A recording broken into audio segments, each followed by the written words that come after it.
The snow wouldn't stop falling.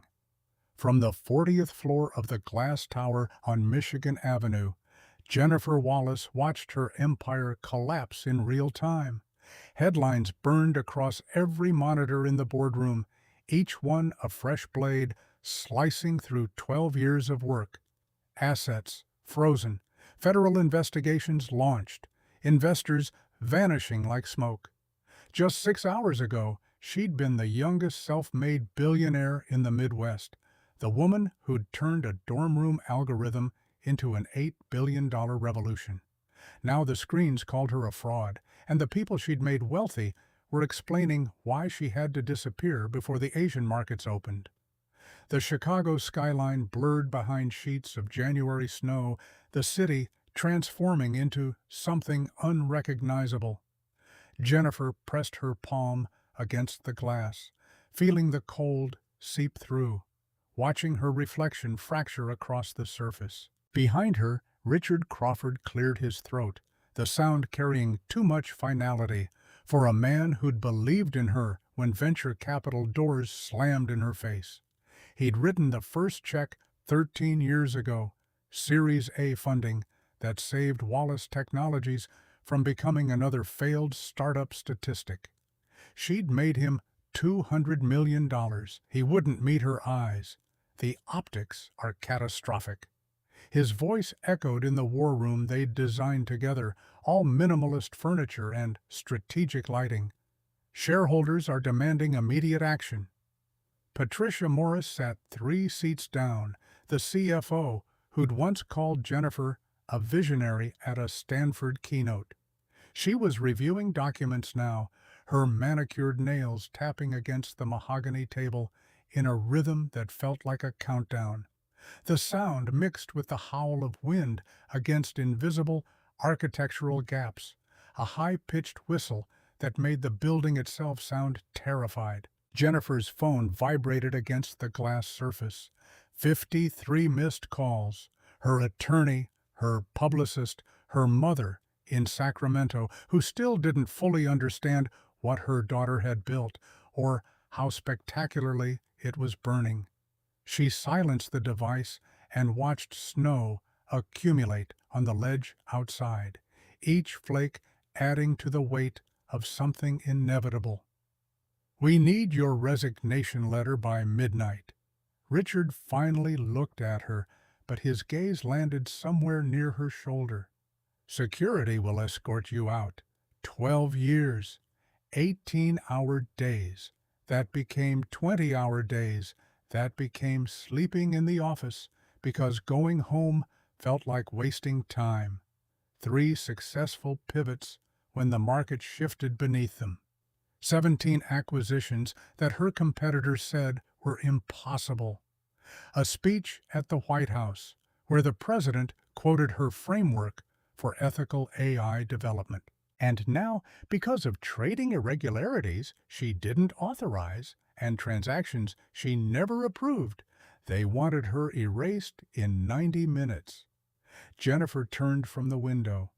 The boardroom felt smaller than it had that morning when she'd presented Q4 projections that exceeded every analyst prediction. The walls were closing, or maybe she was shrinking, becoming the size of the person they were describing on those screens. For the first time since dropping out of MIT to chase code in a Cambridge apartment, she had no strategy, no pivot, no play that made the math work.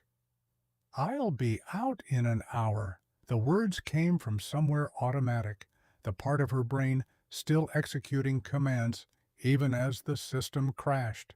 Nobody argued. Nobody stood to shake her hand or offer hollow reassurances about future opportunities. They'd already moved to the next agenda item, discussing interim leadership and press release timing. She'd become a problem being managed, a liability being contained, a cautionary tale being written in real time. Her corner office looked staged when she walked in, like a museum exhibit of someone else's life. The motivational posters she'd hung in the early days, "Fail fast, learn faster," now read like prophecy, written by a cruel god.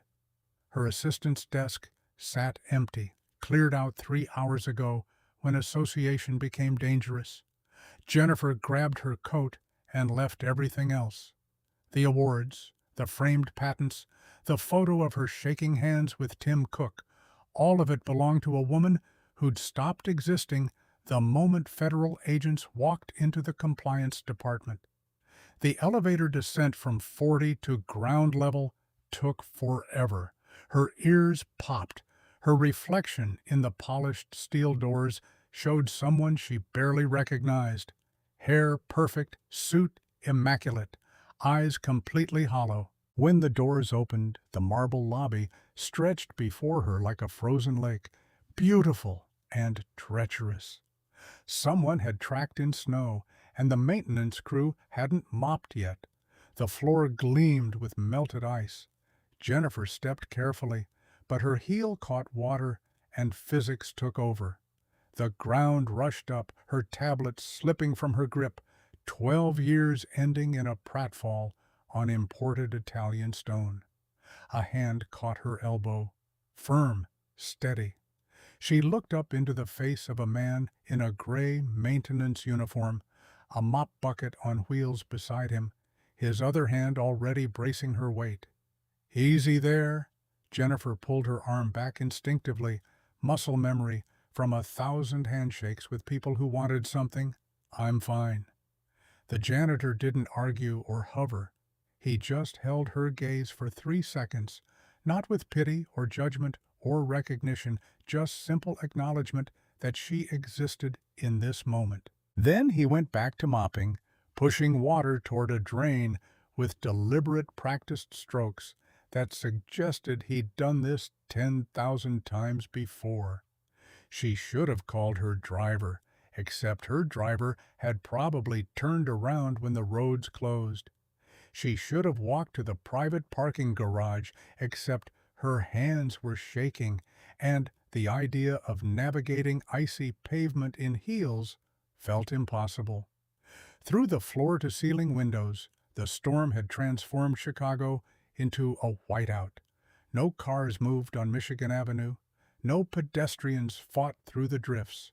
The city looked abandoned, frozen in place, and Jennifer felt the full weight of what had just happened settle into her bones. She had nowhere to go. The janitor worked methodically, his movements economical and efficient. Jennifer found herself watching him, this invisible person she'd probably passed 100 times without seeing. The TV mounted above the security desk played news with sound muted, and her own face filled half the screen, split with footage of federal agents entering the Wallace Technologies building that morning. The chyron read, "Disgraced CEO forced out. Headlines aren't always the truth." Jennifer's head snapped toward him. Her expression shifted from blank shock to something sharper, the instinct to end conversations with people who didn't understand the complexity of her world. "Excuse me?" The janitor rang out his mop, not looking up. "The news. They're calling you guilty. Haven't even investigated yet. You wouldn't understand." Her voice carried the cold control of someone used to having the final word. He shrugged, pushing the bucket toward the next section of floor. "Maybe not billions, but I understand losing everything." He didn't elaborate, didn't perform empathy or fish for details, just stated a fact and returned to work. And somehow that landed harder than any of the careful statements her publicist had drafted.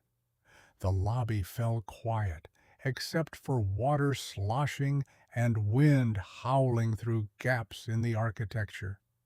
Jennifer stood frozen in her wool coat buttoned to her throat, her breath visible in the drafty space, watching this man clean up the mess people like her made without ever thinking about who had to fix it. "It's going to be a bad one tonight." He nodded toward the windows where snow built against the glass like a wall. "They're saying 10 inches by morning. Roads are already a mess. I don't care about the weather. You will when you try to get home." Jennifer pulled out her phone. No signal. The storm must have overwhelmed the tower, or her carrier was having issues, or the universe had decided to remove her final tether to the world she understood. She walked toward the front doors, heels clicking sharp on marble, and pushed outside into the blast. The cold hit like a physical assault, stealing her breath, turning her lungs to ice. Wind drove snow horizontal, stinging her face, blinding her. She retreated back inside, gasping, snow dusting her shoulders and hair, her carefully constructed armor already melting. The janitor had moved to the security desk, wiping down granite with the same methodical attention. "Like I said, bad one. My driver probably turned around. Smart people aren't on the roads right now." Something cracked inside Jennifer's chest, the last thread of control she'd been holding since Richard Crawford started talking about optics. She walked to one of the modernist benches, more sculpture than furniture, designed to look elegant in architectural photography, and sat down heavily. The marble was cold, even through her coat. Her phone buzzed back to life, notifications flooding in, but she didn't look, couldn't look. Every message was someone asking what happened, or how to protect their investment, or whether she'd seen the latest statement from the SEC. The janitor worked through his routine with practiced efficiency. Jennifer watched him peripherally, trying to understand what made someone choose this work. He was probably late 30s, lean build, efficient movements that wasted no motion. There was something deliberate about him, like a dancer who'd learned choreography so well it became invisible. The TV cycled to a financial analyst explaining the collapse. They were talking about her like she wasn't a person, just a data point in a market correction. Jennifer saw her own face flash again, a photo from last year's shareholder meeting where she'd been laughing at something Patricia had said about quarterly projections. That woman looked confident, untouchable. That woman felt like a stranger. They can't hurt you worse than you're already hurt. The janitor said it quietly, not looking up from wiping down the security phone. Jennifer turned to face him directly for the first time, really looking. There were lines around his eyes, the kind that came from stress compounded over years. His hands were rough, scarred across the knuckles, but his voice carried education in its cadence. The phrasing was too precise for someone society had decided was invisible. "You have no idea what they can do. True, but I know what you can survive." He paused, then added, "Most people think rock bottom is the end. It's not. It's just the first day of something different." Jennifer studied him, this man mopping floors in a building where she'd once commanded boardrooms. "Who are you? James Mitchell? Night maintenance? Buildings 3 through 7? He offered a slight smile. "And before you ask, yeah, I know who you are. But that's not why I'm talking to you." "Then why?" "Because 3 years ago I was sitting where you're sitting. Different building, same look on my face. And someone told me something I didn't want to hear." He met her eyes. "You're still here. That means something." The observation hit harder than any accusation from the board. Jennifer felt her throat tighten. She looked away, back toward the storm, blinking hard against the pressure building behind her eyes. "What did they tell you?" James finished with the desk and leaned against it, arms crossed. "They told me my son didn't care what I lost. He cared that I showed up." Jennifer nodded slowly, not trusting herself to speak. Outside, wind drove snow against the glass in waves, making the entire lobby feel submerged. Somewhere deeper in the building, a pipe creaked under the stress of temperature and pressure. The storm was settling in, and apparently, so was she. James pulled a folding chair from the security closet and positioned it across from her bench. He lowered himself with a slight wince, favoring his lower back. The building's heating system hummed, fighting a losing battle against cold, seeping through 1,000 tiny gaps in the architecture. "You don't have to tell me anything," Jennifer heard herself say it, even though part of her desperately wanted to hear whatever came next. "I don't need a pep talk." "Good. I wasn't planning on giving one." James leaned back, the chair protesting under his weight. "But we're both stuck here until this storm passes. Might as well talk." Jennifer considered leaving, finding another space to wait out the night. But the lobby was warm, and leaving meant going back into that wind, and she was so tired of fighting. She pulled her coat tighter. "Fine." "3 years ago," James began, his voice steady and matter-of-fact, "I had a different life. Mechanical engineering degree from Illinois Tech. Good job at an aerospace firm in Schaumburg. Wife named Linda. We just found out she was pregnant." He paused, looking past Jennifer toward the windows, but his eyes were seeing something else entirely. December 19th. She was driving home from her parents' place in Naperville. Black ice on the Kennedy Expressway. SUV lost control, crossed the median. He said it the way people recite facts they've repeated so many times the edges have worn smooth. She was 8 months pregnant. They did an emergency C-section at Northwestern. Baby was fine. Linda didn't make it. Jennifer felt air leave her lungs. "I'm sorry." "Yeah, me too." James rubbed his jaw, a gesture that seemed automatic. Hospital bills came first. Even with insurance, the NICU stay, the surgery, the funeral, it added up fast. Then I found out Linda had co-signed for her brother's business loan. He defaulted 6 weeks later. I was liable for $140,000. You couldn't fight it? Could have. Didn't have the energy. I had a 2-month-old baby who wouldn't stop crying, and a job I couldn't focus on. Started making mistakes. Got let go in February. By March, I was sleeping in my car with Ryan in a parking garage off Roosevelt, running the engine for heat in 10-minute intervals so we didn't freeze. Jennifer had thought she understood loss. The collapse of her company, the betrayal of her board, the destruction of her reputation, built over 12 careful years. But this was different. This was a man who'd lost everything that actually mattered, and he was standing here at 1 a.m, mopping floors, while she complained about frozen assets and bad press. "How did you—" She started, then stopped, unsure what she was even asking. "Survive?" James supplied. "Honestly, most days I didn't think I would, but every morning I'd look at Ryan and he'd smile at me. Didn't matter that we were homeless. Didn't matter that I was washing him with bottled water in a gas station bathroom.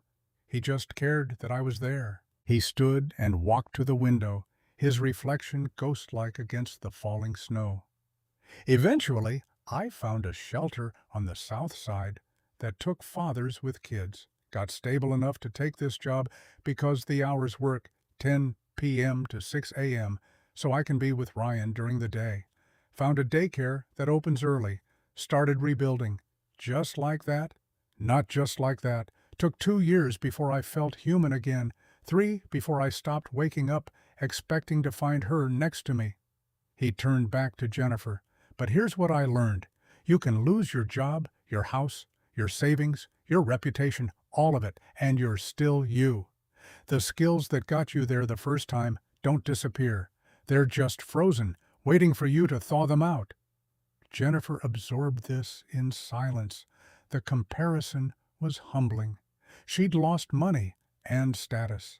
He'd lost the person he loved and the life they were building. And yet he was functioning, working, raising a son, while she was falling apart over things that suddenly felt very small. "Your son, how old is he now?" 3.5. "Smart as hell. Obsessed with trains. James's whole demeanor changed when he talked about Ryan. His shoulders relaxed, his voice softened. He doesn't know what I used to be. To him, I'm just Dad, the guy who makes grilled cheese and does train sounds. Do you regret it, losing your career? James considered this. Some days.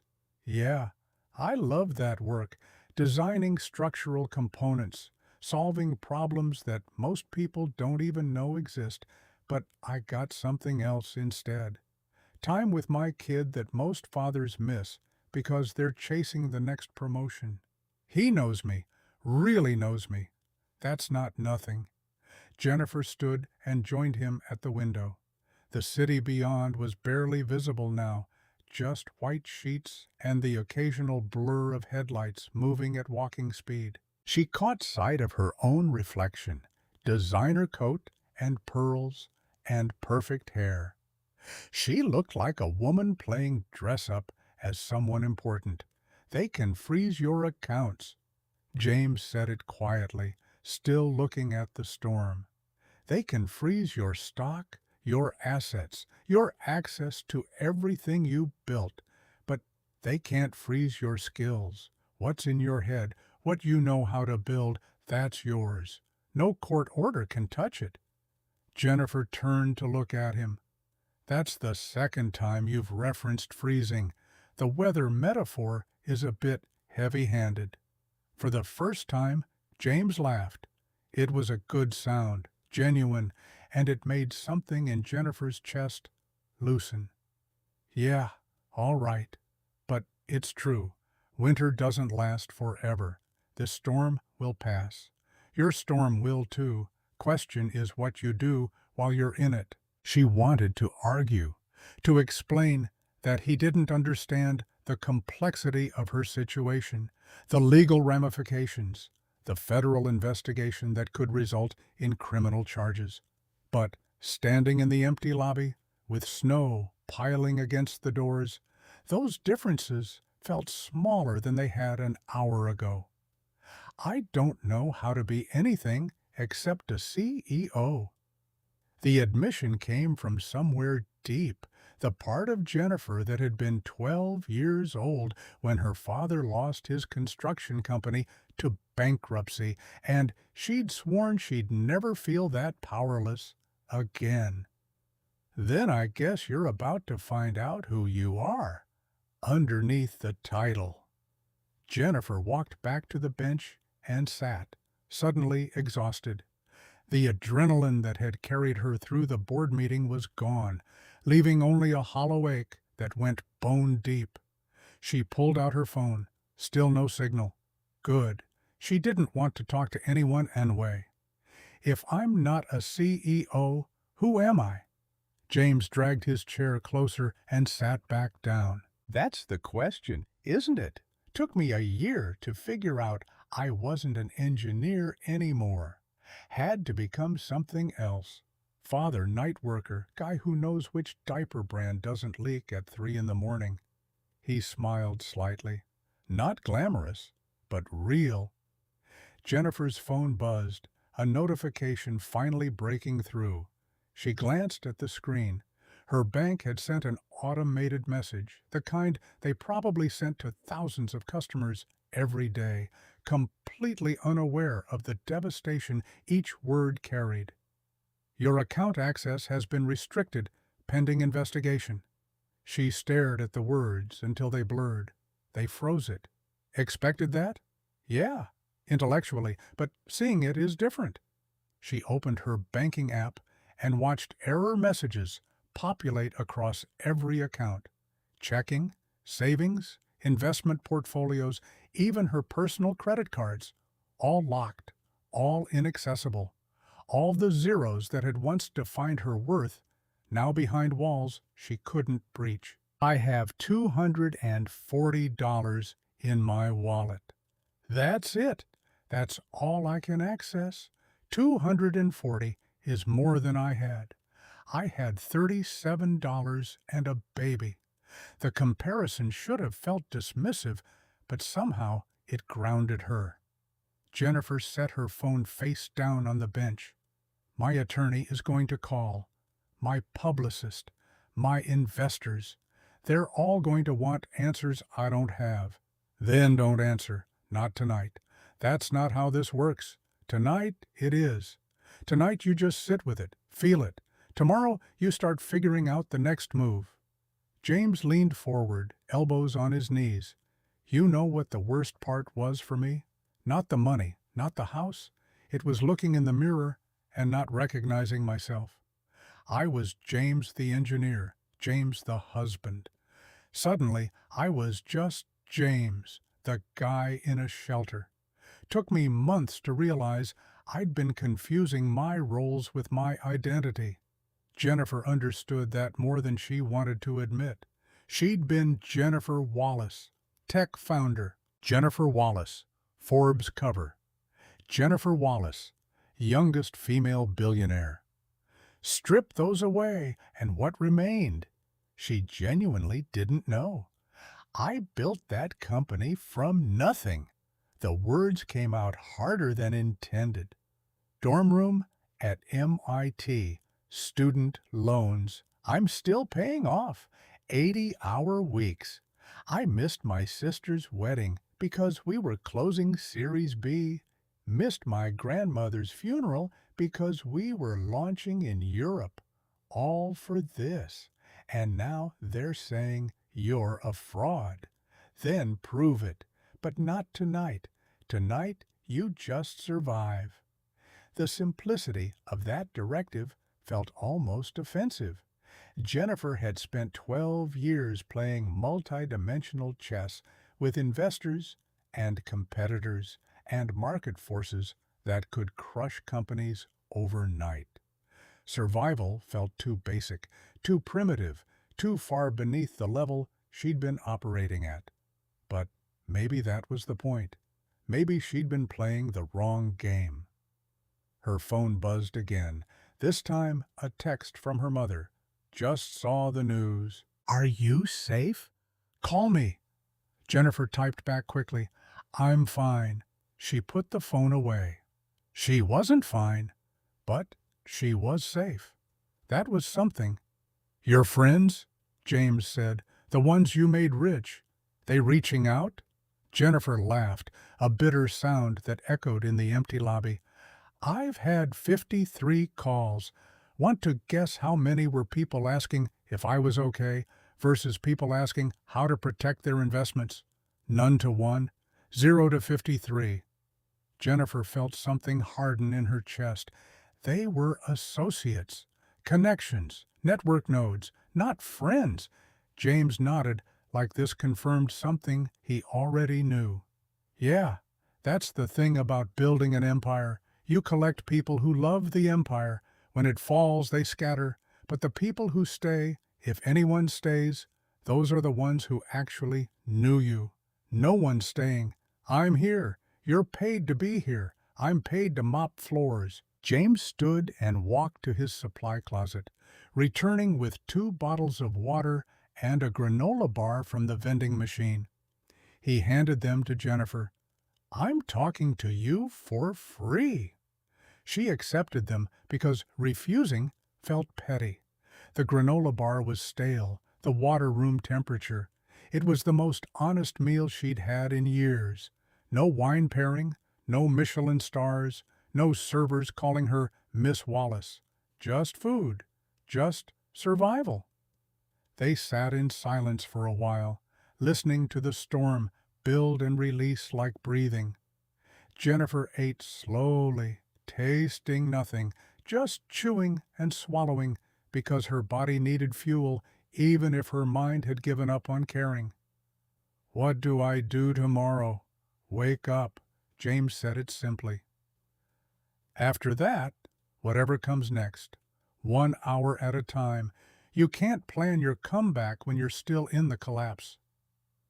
First, you just stop falling. Jennifer looked at him, this janitor in a maintenance uniform who somehow understood her situation better than any of the high-powered contacts filling her phone with messages. Why are you helping me? James thought about it, really considered the question like it mattered. Because 3 years ago, a woman named Carol at the shelter didn't have to give me extra time with Ryan during visiting hours. She didn't have to let me use the office phone to call potential employers. She just did. Said she'd been where I was. Different circumstances, same feeling. I told her I'd pay it forward. He met Jennifer's eyes. This is me paying it forward. I'm not sure I deserve it. Probably not. But I didn't either. That's how grace works. It shows up when you need it, not when you've earned it.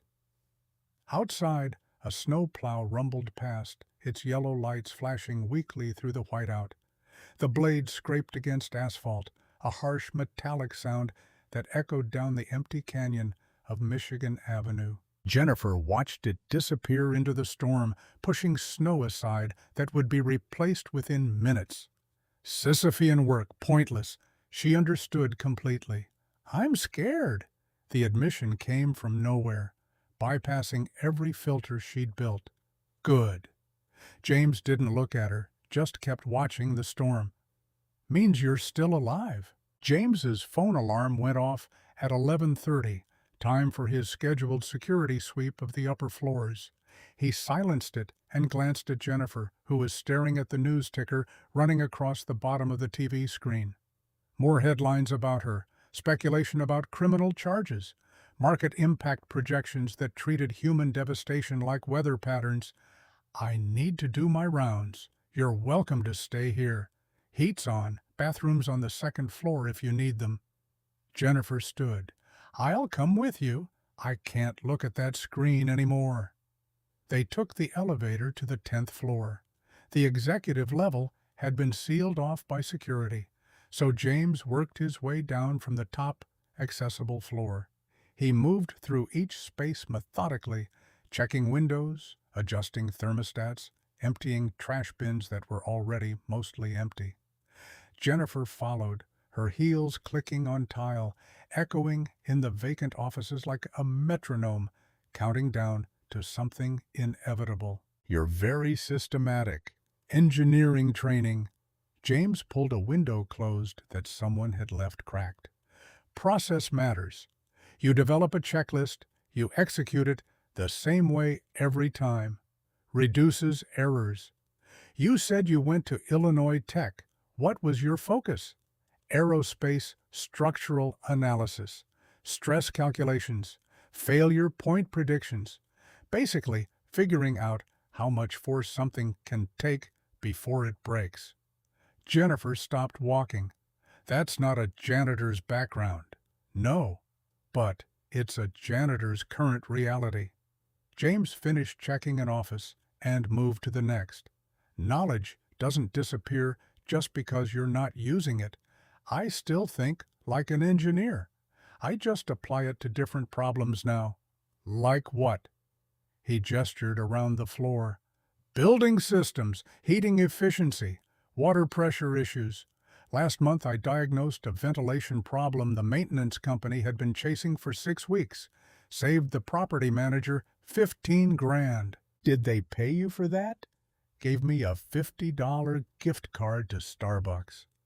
Jennifer felt anger flash hot in her chest, not for herself, but for him. That's insulting. You saved them $15,000. James shrugged. Wasn't doing it for money. Did it because the problem bothered me.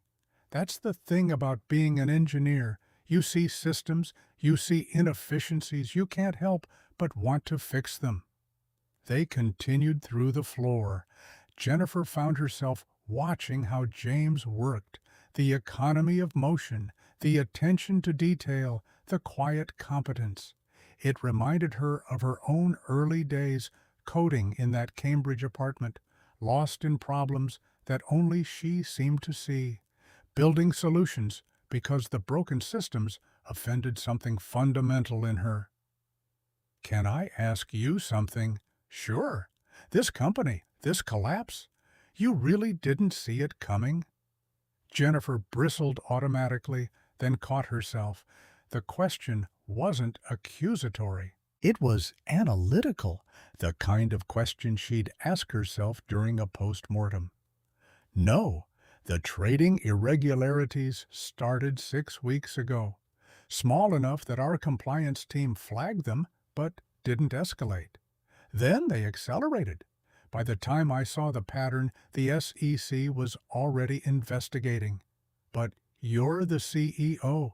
Doesn't everything flow through you? Should. But when you have 8,000 employees across 14 countries, you have to delegate.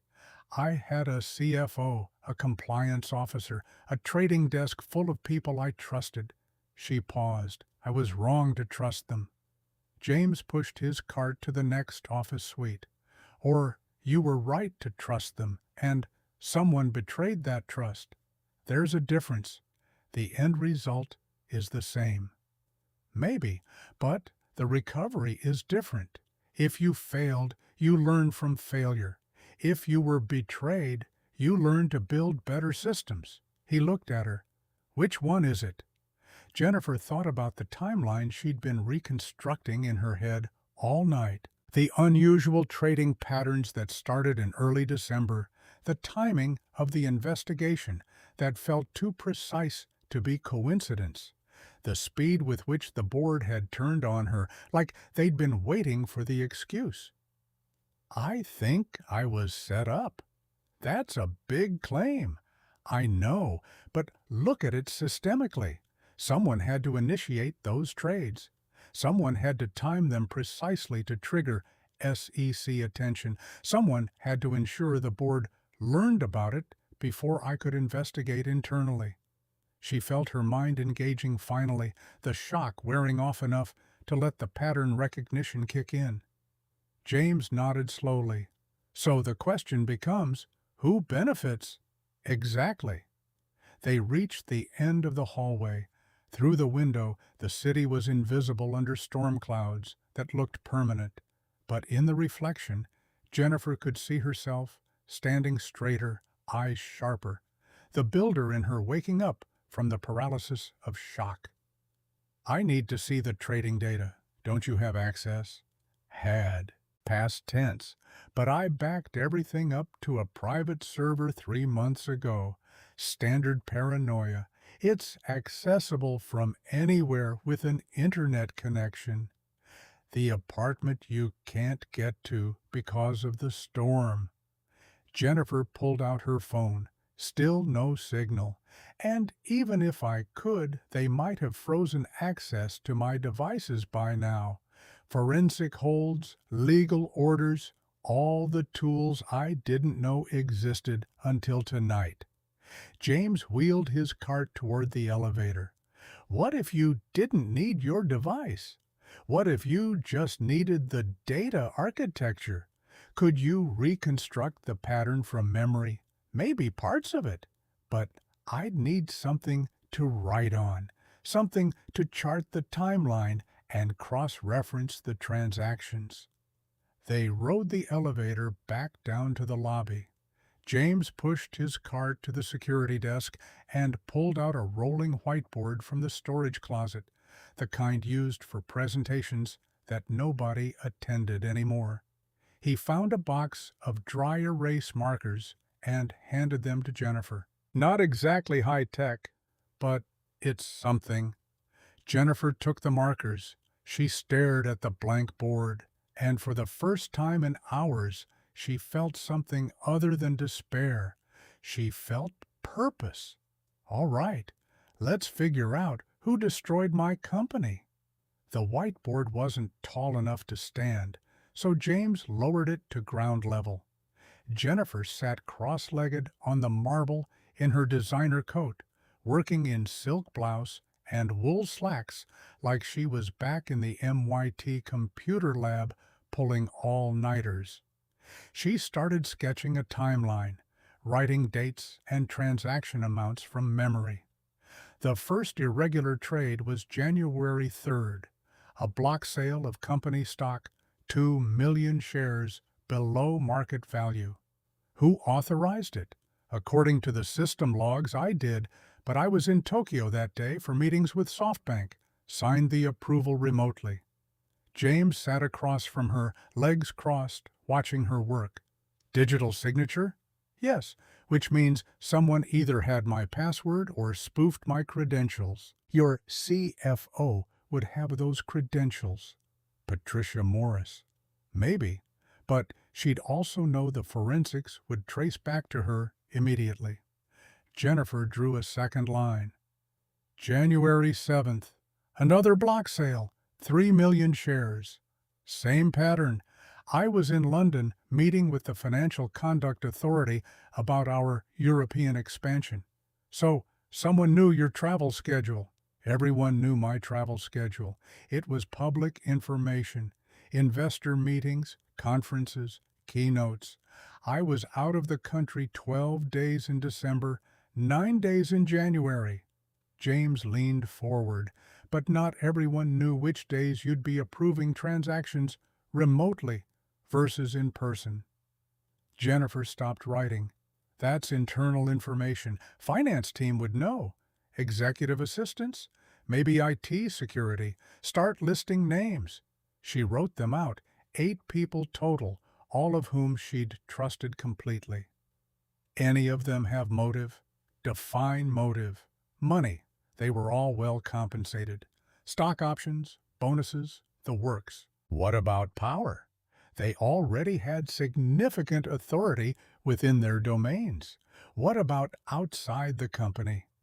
James stood and walked to the windows, hands in his pockets. Who benefits if Wallace Technologies collapses? Jennifer sat back, thinking. Competitors. We were dominating 3 major markets: cloud infrastructure, AI development platforms, enterprise security. At least a dozen companies would benefit if we went under. Could they get to someone inside your organization? With enough money? Probably. Jennifer felt something cold settle in her stomach. Corporate espionage isn't some thriller movie plot. It's standard operating procedure in tech. You identify key personnel, you make offers they can't refuse. You extract information or sabotage from the inside. James turned back to her. Here's what I don't get. If someone wanted to destroy you, why not just embezzle? Why set up this elaborate trading scheme that involves federal investigations and market manipulation? Because embezzlement can be isolated. One bad actor, contained damage, limited fallout. But market manipulation, trading irregularities that implicate the entire leadership structure, that forces a complete teardown. Jennifer stood, pacing now, which means whoever did this didn't just want to steal, they wanted to destroy. Personal vendetta or business elimination. Could be either, or both. James walked back to the whiteboard. He picked up a marker and drew a flowchart, boxes and arrows showing potential paths from initial trade to board removal to stock acquisition. His hand moved with practiced confidence, the kind that came from years of drafting technical specifications and system diagrams. Within minutes, he'd created a structural map of a corporate coup. Your CFO reports to the board. He tapped the marker on Patricia's name. If she's compromised, who on the board would know? The audit committee. Gerald, Jennifer caught herself. Richard Crawford chairs it. Same Richard who led the charge to force you out tonight. He pushed hardest, wanted me gone immediately, didn't want to wait for investigation results, because investigation results might clear you. James drew another arrow. If Richard is part of this, he'd want you removed before you could defend yourself. Once you're out, the narrative becomes disgraced CEO, and any defense you mount sounds like desperation. But Richard has been with me from the start. Series A investor. He believed in the company when no one else did. People change. Or maybe he didn't change. Maybe he was always planning this, just waiting for the right moment. Jennifer looked at the diagram James had drawn. It was frighteningly plausible. A patient predator, building trust over years, waiting until the company was valuable enough to justify the risk of taking it.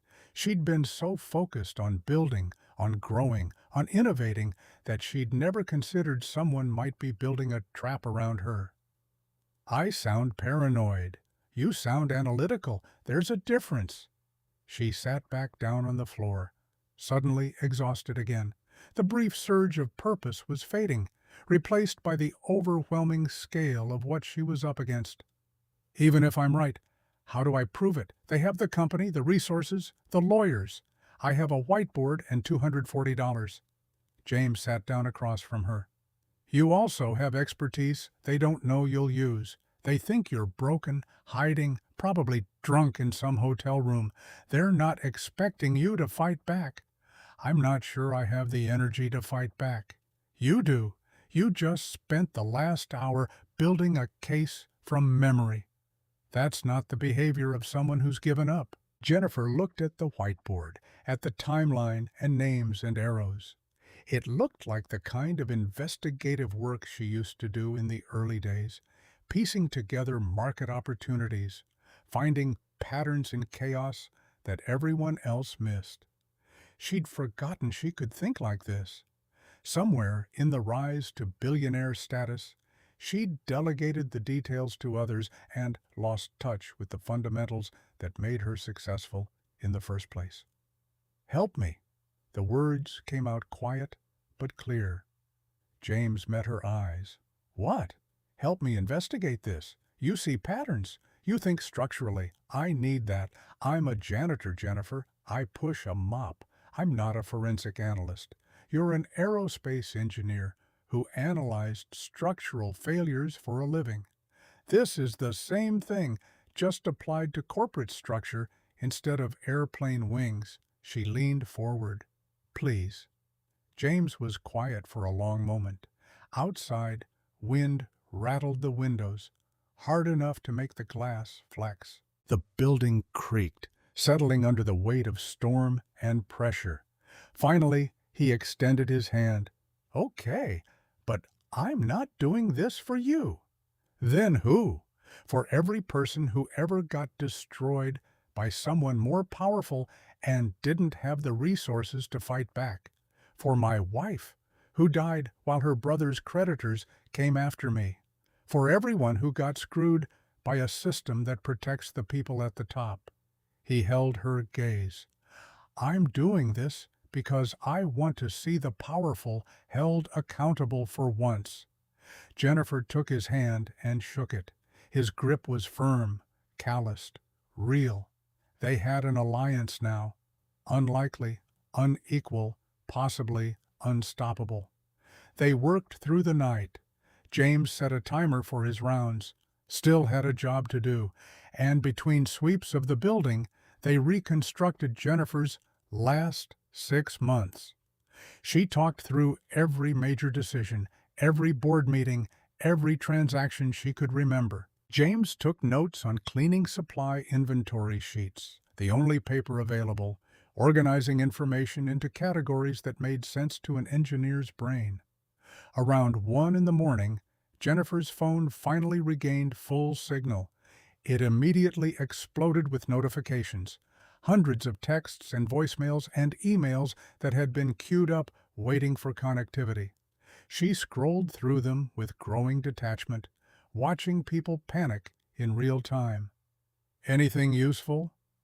My lawyer wants $50,000 as a retainer to represent me through the investigation.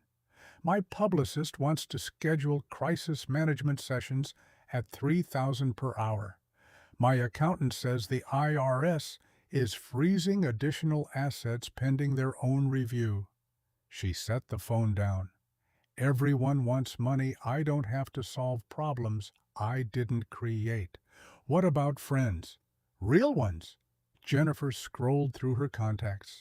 Hundreds of names, business contacts, investors, people she'd met at conferences and added to her network because networking was what you did when you built an empire. She couldn't remember the last time she'd called someone just to talk, the last time someone had called her for a reason other than business. I don't think I have friends. I have networks. Networks fail. Friends don't. Easy to say when you have them. James pulled out his own phone and showed her his contacts list. Maybe 30 names total. My son's daycare director. The guy at the corner store who lets me buy diapers on credit when I'm short. The woman at the shelter who still checks in on Ryan. The maintenance supervisor who gave me this job. That's my network. Small but real. Jennifer felt something twist in her chest.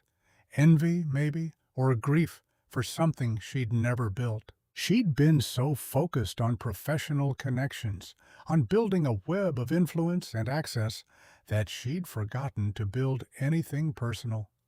And now, in her moment of crisis, she was utterly alone, except for this janitor who owed her nothing.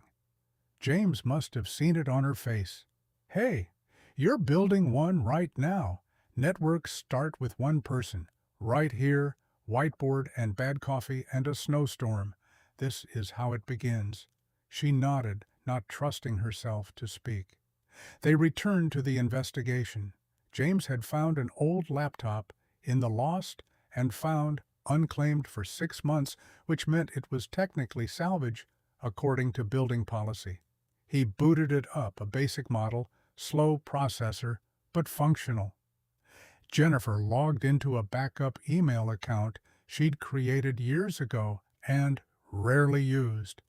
The kind of digital safety net that paranoid founders built when they read too many articles about corporate espionage. From there, she accessed a document storage system the investigators probably didn't know about. I've got financial statements. She started downloading files, watching the progress bar crawl across the screen. They spread papers across the lobby floor, creating a timeline of trades, board meetings, and stock movements. James cross-referenced dates with Jennifer's travel calendar that she pulled from her phone. A pattern emerged, clear and damning.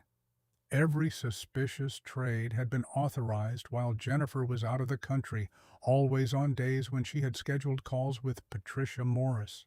Patricia knew exactly when you'd be signing documents remotely.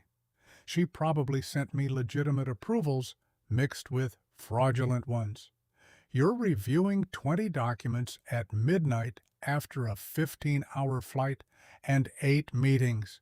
You're not going to catch one fake transaction buried in operational paperwork. But your digital signature should require two-factor authentication, unless someone in IT disabled it, for efficiency. Happens all the time in corporations. Security versus convenience, and convenience usually wins. Jennifer pulled up her IT request history, a system she'd implemented 2 years ago to track every technical change across the company. There, buried in November, a ticket filed by Patricia Morris requesting streamlined approval processes for executive transactions, approved by David Williams, the Chief Compliance Officer. They coordinated this. Looks like it. But why? What's their endgame?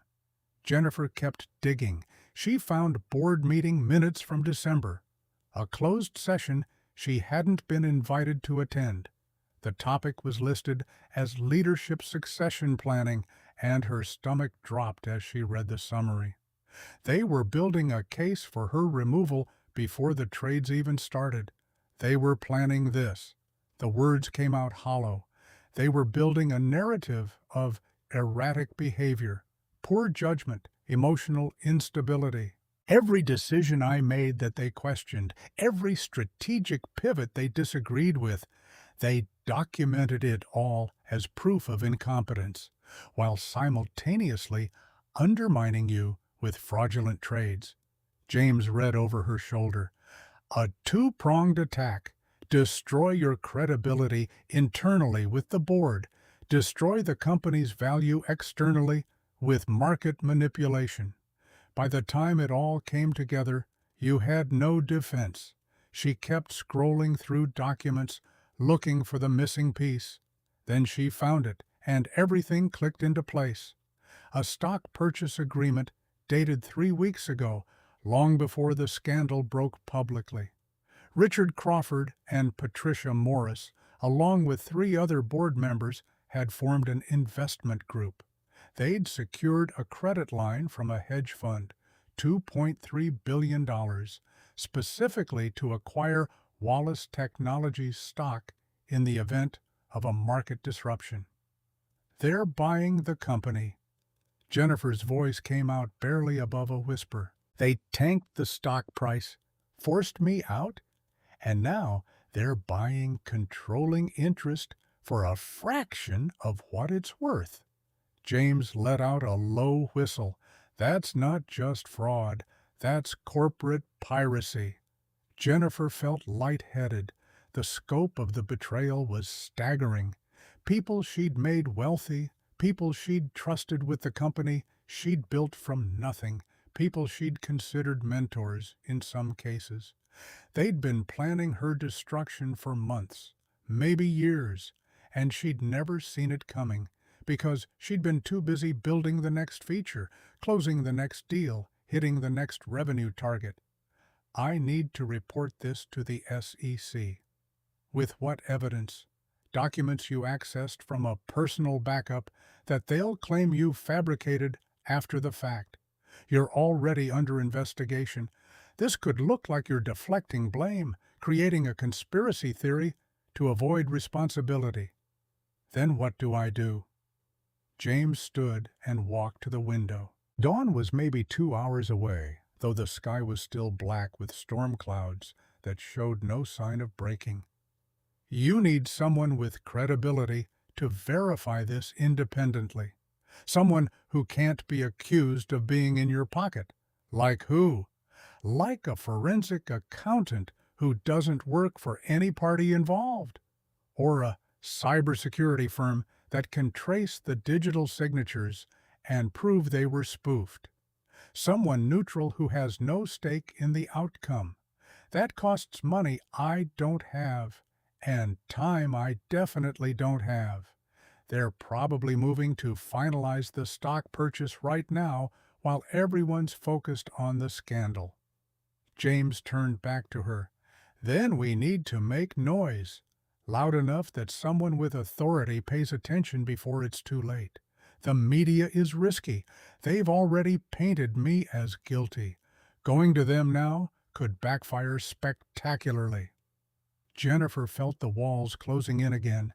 Every path forward seemed blocked. She had evidence, but no credibility. She had truth, but no platform. She had rage, but no power. And then she remembered something, a business card in her wallet that she'd kept for 8 months without knowing why. She pulled out the card, slightly worn from being carried through airports and boardrooms across 3 continents. Sarah Brennan, investigative journalist, Chicago Tribune. They'd met at a tech ethics conference in San Francisco, and Sarah had been unimpressed by wealth and status in a way that Jennifer found refreshing. They'd talked about corporate accountability, about the way white-collar crime got buried in complexity, and legal maneuvering that exhausted public attention. If you ever see something that needs exposing, Sarah had said over drinks after her panel, call me. I mean it. The people with power rarely face consequences because the people who could expose them are afraid of retaliation. But sometimes, someone decides they have nothing left to lose, and that's when the truth comes out. Jennifer had kept the card because Sarah had been real in a world of carefully constructed personas. At the time, she'd thought she'd never need it. Now it might be her only option. You trust her? I trust that she wants the truth, and right now, that's the best I've got. Jennifer pulled out her phone and drafted an email. She attached the stock purchase agreement, the IT request timeline, the board minutes from the closed session. She wrote a single line. "They destroyed my company to steal it. I have proof. Will you investigate?" She hit send before she could second-guess herself, watching the message disappear into the digital void. Now what? James checked his watch. Now we wait for dawn. The snow stopped at 5:47 in the morning. Jennifer knew because she'd been watching the clock on the lobby wall, watching each minute pass with excruciating slowness. The silence, when the wind finally died, was startling. After hours of howling that had become background noise, the sudden stillness felt unnatural, like the world was holding its breath. James had finished his shift at 6, but stayed anyway. They'd moved from the floor to the benches, backs against cold marble, papers and notes spread around them like debris from a shipwreck. Jennifer's phone was at 3% battery. She turned off everything except email, waiting for Sarah Brennan to respond. "You should go get your son. Daycare doesn't open until 7. Ryan's with my neighbor until then. Your neighbor watches him all night? Rose is a nurse, works nights at Northwestern. I watch her daughter after school when she needs coverage. We trade off." Jennifer thought about the complexity of that arrangement, the trust required, the mutual dependence that made it work. It was so far from her experience of hiring full-time nannies and household staff that it might as well have been a foreign country. That sounds hard. It's efficient. And her daughter Sophia and Ryan are good together. They're learning to build networks young. James smiled slightly. Through the windows, the city was emerging from the whiteout. The snow had stopped, but what it left behind was staggering. Drifts reached halfway up parked cars. Michigan Avenue was invisible under a smooth blanket of white that looked pristine and impassable. A few early plows were out, blades scraping, but it would be hours before the roads were safe. Jennifer's phone buzzed, email notification. She grabbed it, hands shaking slightly. "Sarah Brennan. Holy shit, I'm looking at this now. Can you verify authenticity of these documents? Need on-record confirmation before I run anything. Call me." Jennifer showed James the message. "You did it. We did it. I couldn't have pieced this together without you. So, what happens now? I don't know. The story might change everything or nothing, but at least the truth is out there." Jennifer dialed the number from Sarah's business card. It rang 3 times, then connected. A voice rough from too much coffee and too little sleep came through the speaker. "This is Sarah. It's Jennifer Wallace. You got my email." "I did. And if these documents are authentic, this is one of the biggest corporate fraud stories I've ever seen. But I need to verify before we go to print. Can you give me access to the original files? They're on a secure server. I can grant you temporary access, but you'd need to move fast. Once they realize I'm investigating back, they'll lock everything down. Send me the credentials. I'll have our tech team pull everything within the hour." Sarah paused. "But Jennifer, I need you to understand something. If this goes to print, you're going to be in the center of a firestorm. Federal investigations expanding, lawsuits from multiple parties, media circus that makes tonight look like a warm-up. Are you prepared for that?" Jennifer looked at James. He nodded once, steady and certain. "I'm already in a firestorm. Might as well be the one who started it." "Okay, send me everything you have. I'm calling my editor now." The call ended. Jennifer sent the server credentials and all her access passwords. She was burning her last bridge, but bridges to nowhere weren't worth preserving. Now we really wait. The sun started to rise around 7, though calling it a sunrise felt generous. The sky just gradually shifted from black to gray to pale blue, filtered through clouds that still looked heavy with unshed snow. But the light on the accumulated drifts was blinding, turning Chicago into a landscape of diamonds that hurt to look at directly. Jennifer walked to the window and pressed her hand against the glass. It was cold enough to sting, cold enough to remind her that she was still here, still feeling, still fighting. Behind her, James's phone rang. He answered, spoke quietly in the tone people use when they're trying not to wake someone, then hung up. "I need to go get Ryan. Are you going to be okay here?" Jennifer looked around the lobby. "I don't know where else to go. My apartment is 20 blocks north. The roads aren't clear yet. You could come with me. It's not far, maybe 8 blocks east. Walking distance if you don't mind the snow." Jennifer hesitated. The idea of meeting his son, of intruding on his real life, felt like crossing a boundary she wasn't sure she had permission to cross. But staying alone in this lobby felt worse, felt like giving up, and she'd just spent the night deciding she wasn't going to do that. "Are you sure?" "Yeah, come on. You need real coffee anyway. The vending machine stuff is toxic." They bundled into their coats and stepped outside. The cold hit like a physical wall, stealing breath, making exposed skin ache immediately. The snow was knee-deep in places, deeper where the wind had built drifts against buildings. They walked slowly, James breaking trail, and Jennifer following in his footsteps, trying not to think about the last time she'd walked anywhere that wasn't a carefully maintained sidewalk or climate-controlled skyway. The city was eerily quiet.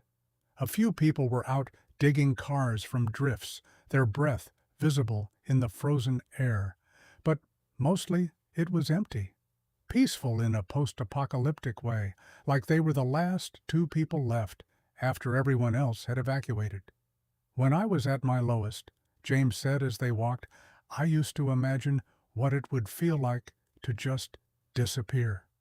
Drive somewhere no one knew me. Start over completely. New name, new life. Leave all the pain and failure behind. Why didn't you?" Because Ryan deserved better than a father who ran away. And because I realized I wasn't trying to escape my circumstances. I was trying to escape myself. His breath came out in clouds. "That doesn't work. Wherever you go, you bring yourself with you. Only way forward is to become someone different, someone who can handle what you're carrying." They turned a corner, and a small apartment building came into view. Old brick, 3 stories, iron fire escapes that probably violated modern codes, but had character that new construction couldn't replicate. James led her to the side entrance and up 2 flights of stairs that creaked under their weight. The hallway smelled like coffee and something baking, cinnamon maybe, and it was so different from the sterile air of her high-rise that Jennifer felt something shift in her chest. James knocked on a door marked 2C. A woman in scrubs answered, late 50s, kind eyes, tired smile that suggested the end of a long shift, right on time. She stepped back to let them in. "He's been asking for you since midnight." A small boy appeared behind her, dark hair sticking up at angles that defied physics, wearing dinosaur pajamas that had clearly been washed too many times. He launched himself at James's legs with the complete faith that he'd be caught. "Daddy!" James scooped him up, and Jennifer watched his entire being transform. The careful janitor, the analytical engineer, the wounded widower, all of it melted away, leaving just a father who'd been away from his son too long. Hey, buddy, you have a good night? We made pancakes, and Miss Rose read 3 books. 3 whole books. That's a lot. Ryan noticed Jennifer for the first time, his eyes going wide with the unself-conscious curiosity of 3-year-olds. Who's that? This is my friend Jennifer. She's had a hard night. We're going to have some coffee and talk. Can you play trains for a bit? Ryan considered this seriously, then nodded with the gravity of someone making an important decision. Okay, but can we go to the park after? The snow looks really good. We'll see. Let's get inside first. They thanked Rose and entered James's apartment. It was small, 1 bedroom off the main space, a living area that flowed into a kitchenette, but it was warm and clean and organized in a way that spoke to someone who'd learned to make the most of limited resources. Children's drawings covered the refrigerator. A basket of toys sat in the corner, organized by type. Books were stacked on every available surface.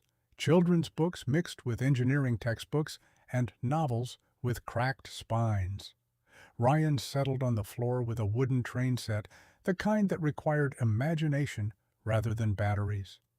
James made coffee in a French press, the ritual slow and deliberate, giving the grounds time to steep properly. He handed Jennifer a mug that was chipped but clean. It's not fancy, it's perfect. They sat at a small table by the window. From here, Jennifer could see the neighborhood, working class and diverse and alive, in a way her sterile high-rise had never been. People were emerging now, helping each other dig out, sharing shovels, calling to neighbors. It was community in action, the kind of social fabric she'd read about in articles but never experienced. I don't know how to do this. Jennifer said it quietly so Ryan wouldn't hear. Do what? Survive without the structure, without the title and the company and the identity I built around being successful. I feel like I'm falling and I don't know where the bottom is. James sipped his coffee, watching Ryan push trains around a track that looped under the kitchen table. The bottom is wherever you decide to stop. For me, it was the day Ryan smiled at me in that parking garage off Roosevelt. I realized I could either keep falling or plant my feet, so I planted them. And if I can't find solid ground, then you build it, one decision at a time. You've already started. You investigated, you reached out to a journalist, you're fighting back. That's not falling. That's climbing. Ryan brought over a train, one wheel stuck, and refusing to turn properly. Can you fix this? James took the train and examined it with the same focus he'd applied to corporate structure analysis. He found the issue, a piece of dust caught in the axle mechanism, and cleaned it out. The wheel spun freely. There you go. Good as new. Thanks, Daddy. Ryan zoomed the train across the floor, making engine sounds that were surprisingly accurate for someone who'd probably never been on a real train. Jennifer watched this exchange and felt something shift inside her, a recalibration of what success actually meant.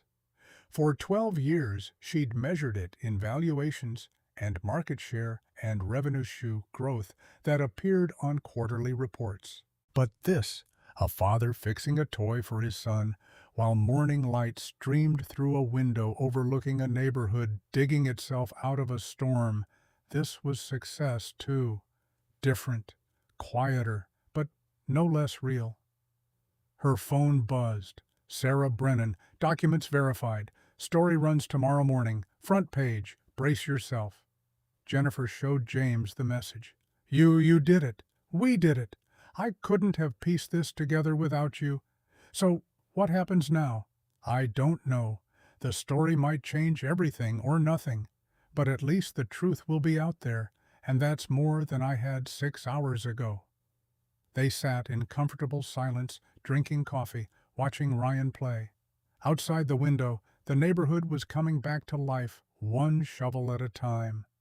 People reclaiming their city from the storm, not waiting for someone else to do it, just showing up and doing the work because it needed doing. Jennifer realized she was warmer than she'd been in hours, not because of the apartment's heat, but because of the presence of people who saw her as human rather than scandal or stock price or cautionary tale.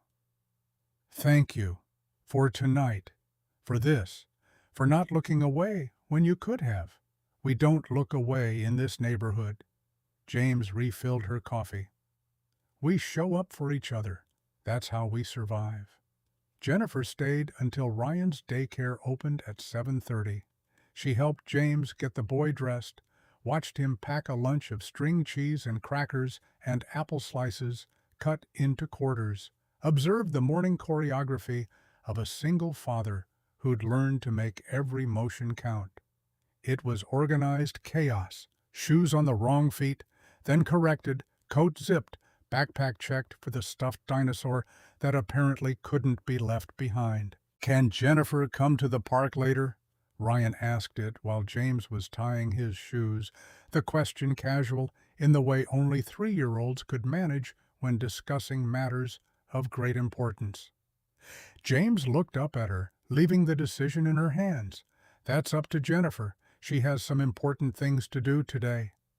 Jennifer knelt down to Ryan's level, something she hadn't done since her sister's kids were small, back when she still made time for family gatherings. Maybe another time, but thank you for sharing your trains with me. Ryan hugged her without warning, the unself-conscious embrace of someone who hadn't learned yet that affection could be weaponized or withheld for leverage. Jennifer froze for a second, her hands hovering, then hugged him back. When was the last time someone had touched her without wanting something in return? When had human contact become just another transaction? After they left for daycare, Jennifer sat alone in the apartment that wasn't hers. She should go home, face whatever was waiting in her penthouse overlooking Lake Michigan. But she wasn't ready yet, wasn't prepared to walk back into the museum of her former life and see all the artifacts of who she used to be. Instead, she opened the laptop James had left on the kitchen table, his Wi-Fi password written on a sticky note, and started working. First, she drafted a statement for Sarah's article, clinical and factual and completely unemotional. She outlined the fraud, the coordinated attack, the evidence trail. She didn't play victim or ask for sympathy. She just laid out facts the way she'd learned to present technical specifications to investors who only cared about data. Then she started making a list of what came next. She couldn't run Wallace Technologies anymore, even if the article cleared her name. That ship had sailed the moment Richard Crawford called for her resignation. But she had skills that hadn't disappeared just because her title had. She had experience and knowledge and 12 years of learning how systems failed and how to build them better.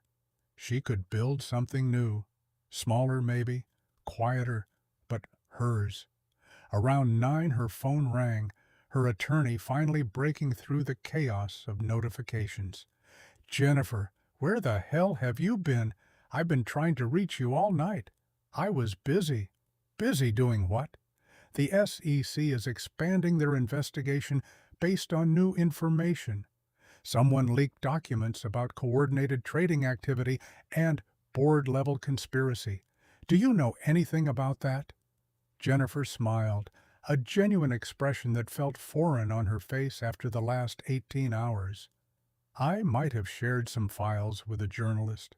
"Jesus Christ, Jennifer, that's—" He stopped, recalibrating. That could be seen as obstruction of justice, or it could be seen as whistleblowing. Depends on what the documents show. Her attorney was silent for a moment, probably running scenarios through his legal training, calculating risk and exposure. What are we dealing with here? Corporate conspiracy, stock manipulation, coordinated fraud by board members and executives. It's all going to come out tomorrow morning in the Tribune front page. You should have consulted with me before going to the press. I should have done a lot of things differently. But I'm done asking permission. I'm going on offense. She hung up before he could argue, before he could explain all the reasons why her strategy was risky and potentially self-destructive. Her phone rang again immediately, a number she didn't recognize. She answered warily. "Miss Wallace, this is Special Agent Marcus Bradley with the FBI's White-Collar Crime Division. We'd like to speak with you about some documents that came to our attention this morning. Would you be willing to come in for an interview?" Jennifer's heart rate spiked, adrenaline flooding her system. "Am I under arrest?" "No, ma'am. We're gathering information at this stage, but if you have evidence relevant to our investigation, we'd like to hear from you directly. I'll cooperate fully, but I want immunity for my testimony. I can't promise that without reviewing what you have. But if your claims check out, we'll work with the U.S. Attorney's Office to determine appropriate considerations." They scheduled a meeting for 2 that afternoon at the FBI field office on Roosevelt Road. Jennifer hung up and sat back, processing. The FBI was involved now, which meant this had escalated beyond corporate scandal into potential criminal prosecution. People were going to face charges, possibly including her if they decided she'd been complicit, even unknowingly. But she had the truth, and for the first time in her career, she was willing to bet everything on truth being enough. She borrowed a coat from James's closet. He'd told her to take whatever she needed, and walked back outside into the aftermath of the storm. The temperature had dropped further, turning the snow into something that crunched underfoot with each step.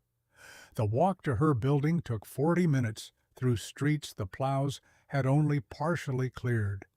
By the time she arrived, she was exhausted and freezing, and more determined than she'd been in years. Her apartment looked exactly as she'd left it 12 hours ago, spotless and expensive, and completely empty of anything that mattered.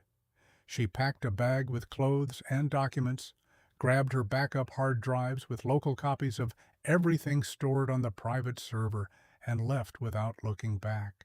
She couldn't stay here surrounded by ghosts of who she used to be. Instead, she checked into a small hotel 3 blocks from James's apartment. Nothing fancy, just a clean room with functional Wi-Fi and a coffee maker that took pods. It cost $60 a night, a fraction of what she used to spend on hotel suites without thinking. But it felt right, appropriate for who she was becoming rather than who she'd been. The FBI interview lasted 4 hours. Special Agent Bradley was sharp and thorough and skeptical of everyone, which Jennifer appreciated. He asked detailed questions about the timeline, the trading patterns, the board dynamics, the relationships between key players. She walked him through everything she'd discovered, providing documentation for every claim. Detective Park took notes on a yellow legal pad, old school, in a way that seemed deliberate. When Jennifer finished, he leaned back in his chair and studied her for a long moment. "If this checks out, you might have just handed us the biggest corporate fraud case in Illinois in a decade. But you're not off the hook yet. We need to verify your claims independently. The digital forensics alone will take weeks, and we'll need to interview everyone you've implicated, which means they'll know you're cooperating with us." "I understand. There's something else." Bradley pulled out a file and slid it across the table. "We've been investigating Richard Crawford for 6 months. on an unrelated securities fraud matter. Separate case, different victim company. Your evidence connects pieces we couldn't link before. Jennifer opened the file and saw bank transfers, shell company registrations, email threads she'd never seen. What is this? We think your situation isn't isolated. We think Richard Crawford has done this before, just on a smaller scale. Companies that were struggling, boards he could manipulate, stock purchases, timed to market disruptions that seemed coincidental until you look at the pattern. He's a predator. He's systematic. Bradley tapped the file. Your case might be the one that brings him down, but only if everything you've told us is accurate. It is. Then we'll be in touch. Don't leave the Chicago area. And Miss Wallace? He met her eyes. Watch your back. People who pull off schemes this complex don't go quietly. Jennifer left the FBI office as the sun was setting, turning the snow-covered city orange and pink. She felt exposed, walking to the L station, hyper-aware of everyone around her, wondering if Richard had people watching to see if she'd cooperate with investigators. But she made it back to her hotel without incident, ordered takeout Chinese food from a place that didn't deliver to luxury high-rises, and ate it alone while watching the news coverage of her own destruction. The article ran 2 days later. Jennifer woke to her phone vibrating continuously, notifications piling up faster than she could clear them. She grabbed it and saw Sarah Brennan's byline above the fold, digital edition front page with a headline that made Jennifer's chest tight. Tech billionaire exposes corporate coup. How a board chairman orchestrated multi-billion-dollar theft. Sarah had done thorough work. She'd verified every document, interviewed anonymous sources within Wallace Technologies who confirmed the toxic board dynamics, traced money flows from the hedge fund to the conspirators. The story was devastating in its clarity, laying out the scheme step by step with the kind of detail that only came from someone who understood both corporate finance and human motivation. By 9 in the morning, 3 board members had resigned.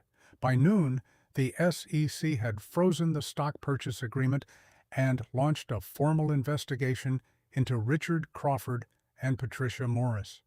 By 3 in the afternoon, Jennifer's phone was flooded with calls from former colleagues, some apologizing, some asking for comment, some just wanting to be on the right side of history now that the narrative had shifted. She ignored most of them.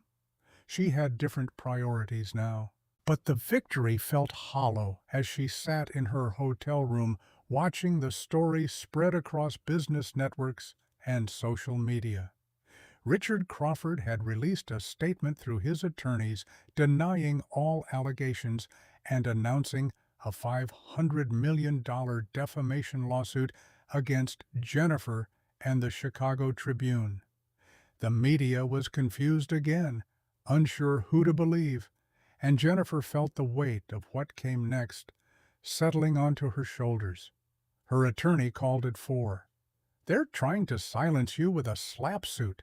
Strategic lawsuit against public participation. It's designed to drain your resources and scare you into backing down. Will it work? Not if the FBI moves fast enough. But in the meantime, you're going to be fighting on 2 fronts, criminal investigation and civil litigation. That gets expensive quickly. Jennifer looked at her bank account, still frozen except for the $240 in cash she'd converted to a prepaid debit card. I'll figure it out. 3 weeks crawled by in a fog of legal meetings and FBI interviews and media requests she declined through her attorney. Jennifer stayed in the small hotel, worked out of coffee shops with free Wi-Fi, lived on a budget that would have seemed impossible a month ago.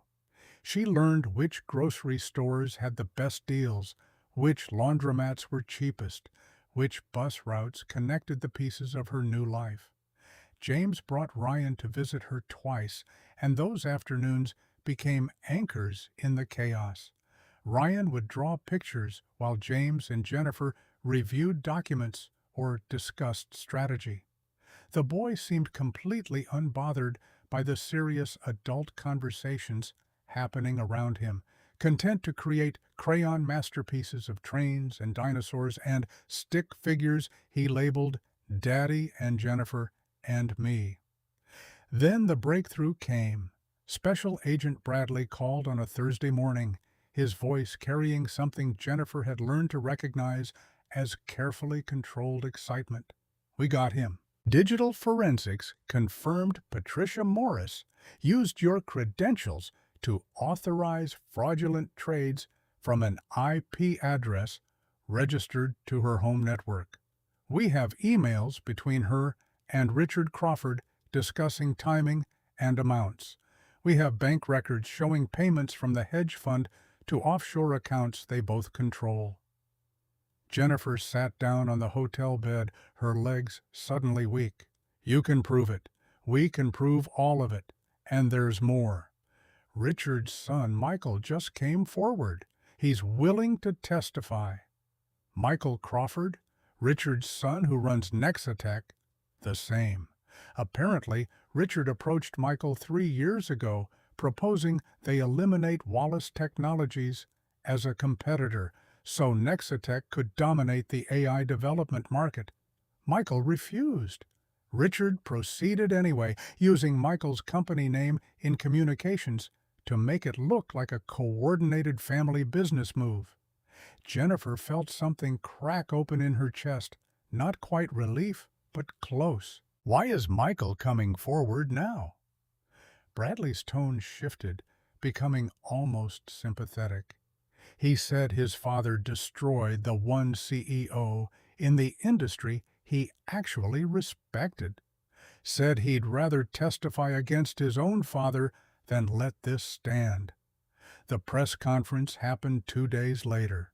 Michael Crawford stood at a podium in a downtown hotel, cameras flashing, and systematically dismantled his father's defense. He produced emails Richard had sent him outlining the scheme. He provided testimony that Richard had acted without Nexatech's knowledge or approval. He stated clearly and publicly that he would cooperate fully with federal investigators. I admired Jennifer Wallace.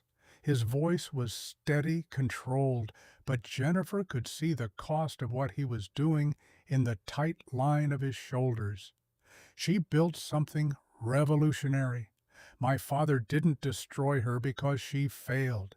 He destroyed her because she succeeded, and he wanted to own that success. The question from a reporter came sharp. "You're testifying against your own father?" Michael met the camera directly. "I'm testifying for everyone who ever got crushed by people who think power means they can take whatever they want. My father betrayed someone who trusted him. That's not business. That's theft." Jennifer watched the press conference from her hotel room, and when it ended, she realized she was crying. Not from relief or vindication, though those were part of it. She was crying because someone she'd thought was her enemy had turned out to be the person who cleared her name. Criminal charges were filed the next week. Richard Crawford, Patricia Morris, and David Williams were indicted on securities fraud, conspiracy, wire fraud, and racketeering. The evidence was overwhelming. Digital forensics showing the spoofed signatures, financial transfers documenting the coordination, emails laying out the scheme in language so explicit it seemed like arrogance. Patricia Morris plea bargained within 48 hours, agreeing to full cooperation in exchange for a reduced sentence. David Williams followed 2 days later. Richard Crawford hired the most expensive defense attorneys in Chicago and vowed to fight every charge. His preliminary bail hearing set bond at $20 million, which he posted immediately, and he walked out of the courthouse surrounded by lawyers who promised vindication. But the court of public opinion had already rendered its verdict. Richard's reputation was destroyed, his business relationships severed, his legacy reduced to a case study in corporate betrayal. The trial would take months, maybe years, but the outcome felt inevitable. Jennifer's frozen assets were released 3 days after the indictments came down. Her bank accounts unlocked, her stock portfolios accessible again, her financial life restored with a few keystrokes. She logged into her banking app and stared at numbers that had once defined her worth and felt nothing. No relief, no satisfaction, no sense that this restored anything that actually mattered. The Wallace Technologies Board called an emergency meeting and begged her to return as CEO.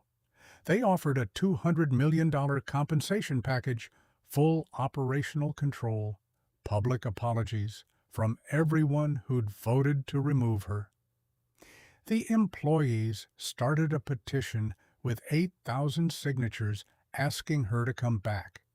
Jennifer took the call from the interim board chairman while sitting in a coffee shop near James's apartment, surrounded by people working on laptops and students studying for exams and parents managing toddlers. Normal life happening all around her while they offered to restore her empire. No, the chairman sounded stunned. I'm sorry. I'm declining.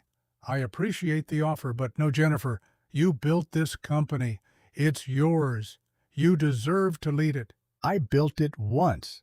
I don't need to prove I can do it again. I need to prove I can build something different. Can we discuss this? The board is unanimous. We all want. I know what you want. You want the optics of redemption, the narrative of the wronged founder triumphantly returning, but I don't want to go back. I want to go forward. She hung up and immediately called James. They met at a diner on Halsted, one of those 24-hour places that served breakfast at any hour and didn't care if you sat in a booth for 2 hours nursing coffee. They want you back. I know. You said no. I did. James studied her across the table, steam rising from his coffee cup. Why? Because I spent 12 years building something that could be stolen that easily. I regret a lot of things about how I ran that company, but I don't regret losing it. She paused, finding the words. Turns out I needed to lose it to figure out what I actually want to build, which is something that can't be taken, something that's actually mine, not because I own the stock, but because I did the work.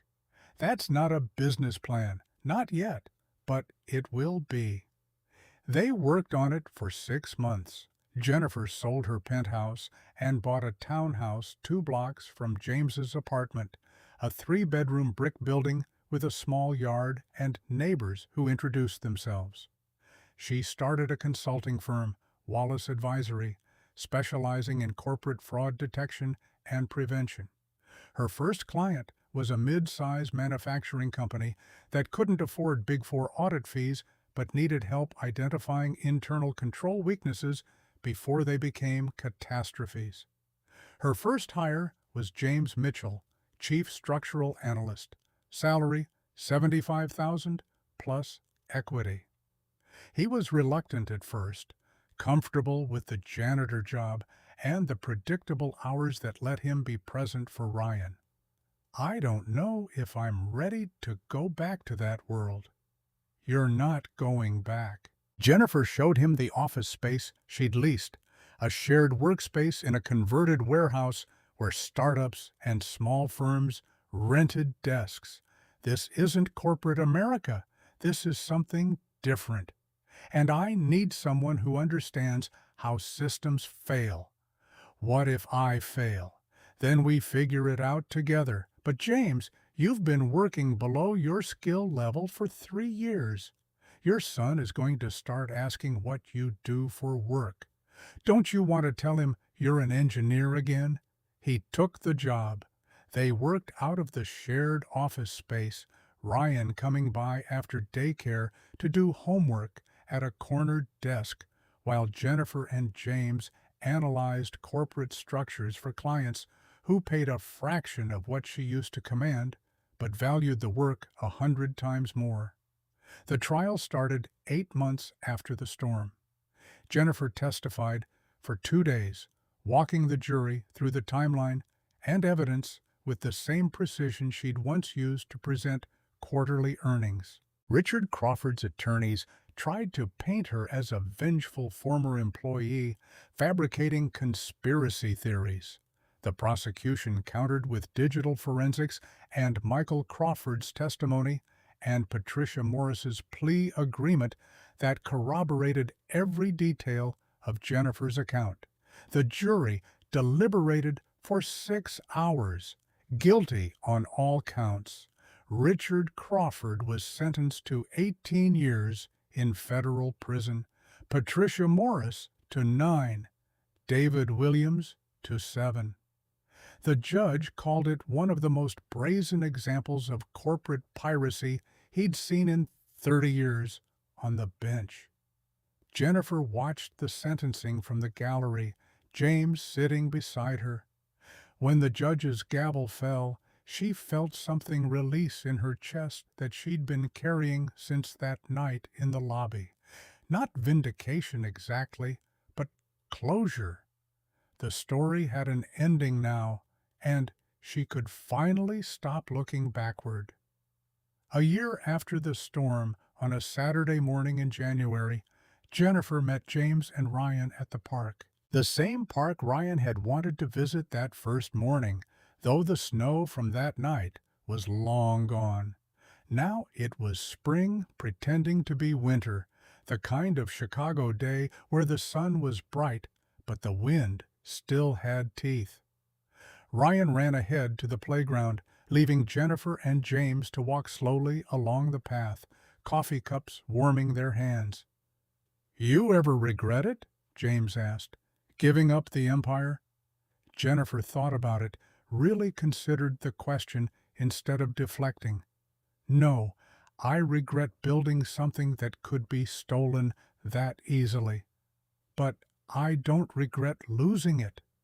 She gestured around at the park, at Ryan climbing the jungle gym with intense concentration, at the ordinary Saturday morning unfolding around them. Turns out, I needed to lose everything to find this. This? A life that's actually mine, not a performance, not a brand, just real. They sat on a bench, watching Ryan test his limits, careful but brave, the way 3-year-olds approach the world when they felt safe. Jennifer thought about that night in the lobby, slipping on ice and being caught by someone who had every reason to ignore her but chose to help instead. "Can I ask you something?" "Sure." "That night in the lobby. Why did you really help me? You said it was paying forward what someone did for you, but there's more to it, isn't there?" James smiled, the expression reaching his eyes in a way that made him look younger. "You want the real answer? Always. I helped you because I saw someone who'd forgotten they were human. You were so wrapped up in being a CEO, being a billionaire, being this public figure that you'd lost track of the person underneath." He looked at her. "And I know what that's like. After Emily died, I got so consumed by grief and logistics and survival that I forgot I was still James. Not just a widower, not just a father, but me." It took a long time to find that person again. Jennifer felt something shift in her chest, understanding clicking into place. "I think it worked." "Yeah, I think it did. Ryan ran over, demanding they come see how high he could swing. They followed him, laughing, and Jennifer pushed him while James spotted him on the climbing wall. It was so ordinary, so small, so perfect. That evening, Jennifer sat in her townhouse, working on a fraud detection framework she'd be presenting at a conference next month.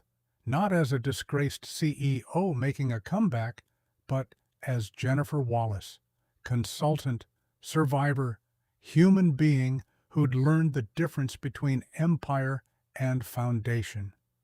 Her phone buzzed. A text from James. "Ryan wants pancakes tomorrow. You in?" She smiled and typed back, "I'm in. I'll bring real maple syrup this time." Outside her window, the neighborhood was settling into evening. Lights coming on in houses, people arriving home, dogs being walked, children being called in for dinner. The rhythm of ordinary life that Jennifer had spent 12 years missing while she chased extraordinary success. She'd learned something in that storm, in that lobby, in the worst night of her professional life. Success wasn't never falling. It was rising when the world thought you were finished. It was knowing the difference between what you built and who you are. It was understanding that the people who catch you when you slip matter more than the ones who only knew you at the top. Winter didn't last forever, no matter how permanent it felt when you were in it. But the lessons learned in the coldest nights, those stayed. Those built you. Those became the foundation for everything that came after. Jennifer closed her laptop and looked around her townhouse. No marble lobby, no glass tower, no empire. Just a home, just a life, just enough.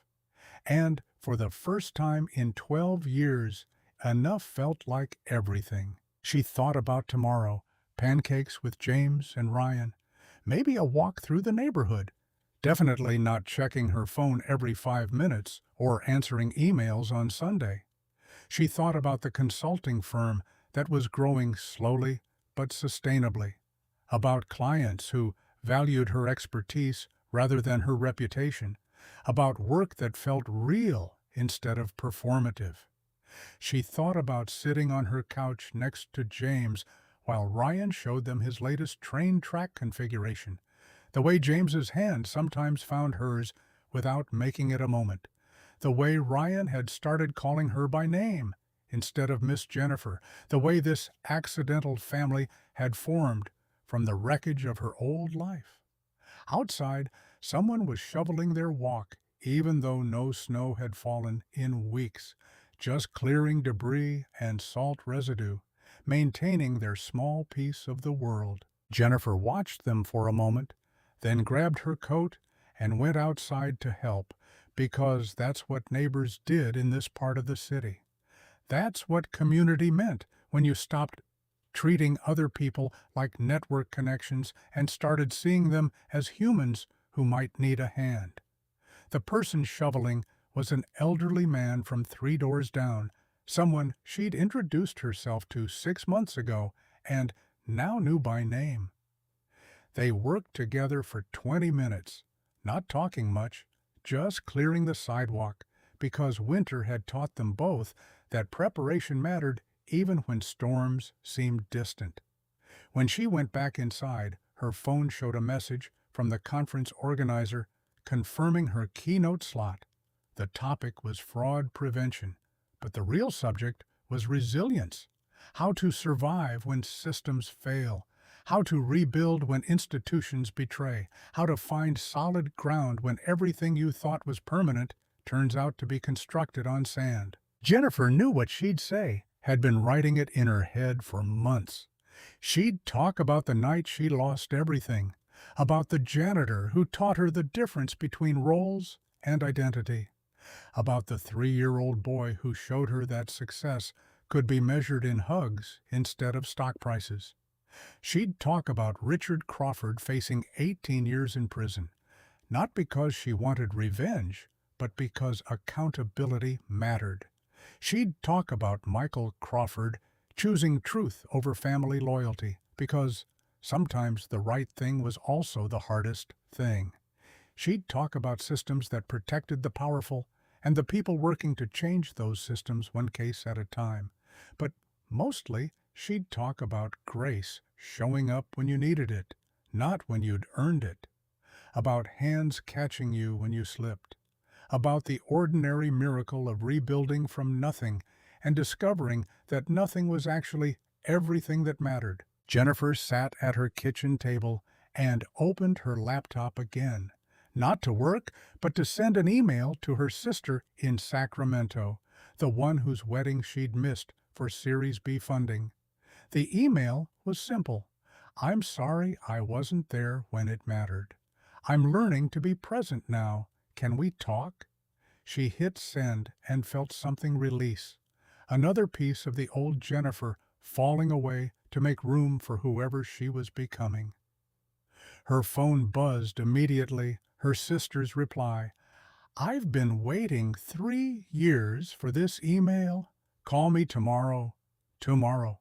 Pancakes with James and Ryan, then a call with her sister, then maybe a walk to the coffee shop to work on her conference keynote. A full day of small moments that added up to a life worth living. The snow had been gone for months now, spring firmly established and summer approaching. But Jennifer still thought about that storm sometimes, about the night the wind wouldn't stop howling and the city disappeared under white. She thought about standing in an empty lobby with nowhere to go and $240 to her name, watching a janitor mop floors, and wondering if this was what rock bottom felt like. Rock bottom wasn't the end. It was just the first day of something different. And sometimes, if you were very lucky and very brave, that something different turned out to be better than everything you'd lost.